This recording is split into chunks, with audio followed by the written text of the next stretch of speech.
పేరు Giribabu. Railway station కంపెనీలో మేనేజర్గా ఉన్నాను. ఈ కంపెనీలో 22వ తేదీ నుంచి మేము ఎస్టీఎం ఫీడ్ వచ్చి మా గోడౌన్ నుంచి ఈ రోజు నుంచి వస్తుంది. ఇప్పుడు ఏం రాయిందంటే 10 days వరకు బాగుంది.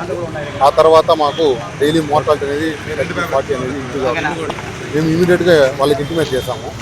ఎవరికంటే మాకు మార్కెటింగ్ మేనేజర్ మేము ఇంటిమేట్ చేసాము. ఈ విధంగా మాకు మోర్టాలిటీ పోతామని మీరు మాకు తక్షణమే రావాలని చెప్తే ఆయన 3 days తర్వాత వచ్చారు.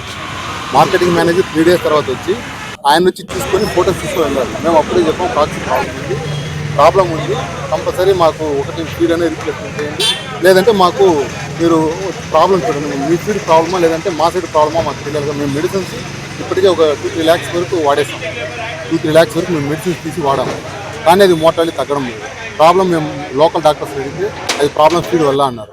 ఫీడ్ కంపెనీ వాళ్ళకి కాల్ చేసి వాళ్ళు మేము వస్తాము అంటారు, కానీ వాళ్ళు రాలేదు. లాస్ట్ ఫీడ్ అయినంత వరకు రాలేదు వాళ్ళు. ఇప్పుడు మా దగ్గర 500 bags స్టాక్ ఉన్నాయి, కానీ వాళ్ళు రమ్మంటే వాళ్ళు మీరు లోడ్ ఎక్కించి పంపించండి, రిటర్న్ లోడ్ పంపించండి, మేము లోడ్ పంపిస్తామంటున్నారే కానీ మాకు వాళ్ళు తక్షణమే వాళ్ళు ఎలాంటి రెస్పాన్సిబిలిటీ తీసుకోలేదు.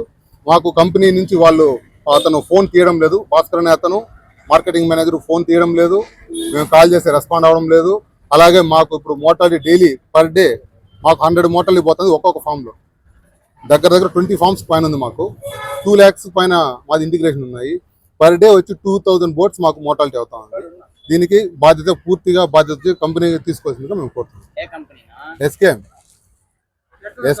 ఎస్కేఎం వచ్చి ఇక్కడ గోడౌన్లోనూ మేము తీసుకుంటా ఉన్నాము. ఈరోడ్ కంపెనీ అది, ఆరిజిన్ వచ్చి ఈరోడ్, కానీ మేము గోడౌన్లో స్టార్టింగ్లో తీసుకుంటా ఉన్నాము. భాస్కర్ అనే అతను వచ్చి మేము మీకు మంచిగా తీస్తాము, మీకు ప్రాబ్లం లేకుండా చేస్తామని చెప్పారు. ప్రాబ్లం వచ్చినాక ఫీడ్లో ప్రాబ్లం ఉంది డాక్టరే చెప్పారు. వాళ్ళ డాక్టర్ మాకు చెప్పారు, సార్ ఇది ఫీడ్ ప్రాబ్లం ఉంది, కాక్సీ ప్రాబ్లం ఉంది, మీకు ఫీడ్లో కాక్సీ మెడిసిన్ యాడ్ చేయలేదు, యాడ్ చేస్తే ఇంకా రేట్ ఎక్కువ అవుతుంది అన్నారు. మాకు ఫీడ్ ఇచ్చేటప్పుడు ఆ మాట చెప్పలేదు, ఈ విధంగా ప్రాబ్లం వస్తుంది ఏం చెప్పలేదు. సార్ బాగుంది తీసుకోండి అని మాకు కానీ ఎండీ కానీ అందరినీ ఆయన కాంప్రమైజ్ చేశారు. ఇప్పుడు భాస్కర్ అనే అతను మాకు ఏ కాల్స్ రిసీవ్ చేయడం లేదు. అడిగితే మాకేం సార్ తెలుస్తుంది, మీకు లోడ్ రిటర్న్ పంపించండి అంటారు. మేము లోడ్ రిటర్న్ పంపిస్తే వాళ్ళు దాని కాంపన్సేషన్ కింద మళ్ళీ నెక్స్ట్ లోడ్ ఎప్పుడైనా పంపిస్తామంటారే కానీ వాళ్ళు క్లారిటీగా మాకు మాట్లాడడం లేదు. కాబట్టి మేము ఈరోజు వచ్చి మేము ఇక్కడే ధర్నా చేద్దామని ఫార్మర్స్కి చాలా లాసు, కంపెనీకి చాలా లాస్ అండి. దీనివల్ల నెక్స్ట్ జేడీకి మేము కంప్లైంట్ ఇద్దామని ఇప్పుడు ప్లాన్ చేస్తాను. వాళ్ళు యాక్చువల్గా వచ్చి ఫీడ్ ఎత్తుకెళ్ళారు, మేము చెక్ చేస్తామనేసి.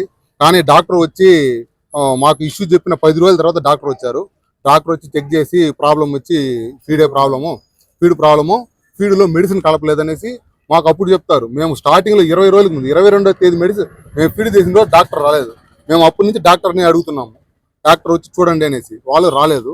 ఇప్పుడు మొత్తం ప్రాబ్లం అంతా పెద్దదైన తర్వాత ఇప్పుడు మోర్టాలిటీ కంట్రోల్ అవడం లేదు. ఫీడ్ మార్చినా కూడా మోర్టాలిటీ కంట్రోల్ అవ్వడం, మెడిసిన్స్కి ఇప్పటికే ఒక 2-3 lakhs పైన మేము ఖర్చు పెట్టేసాము.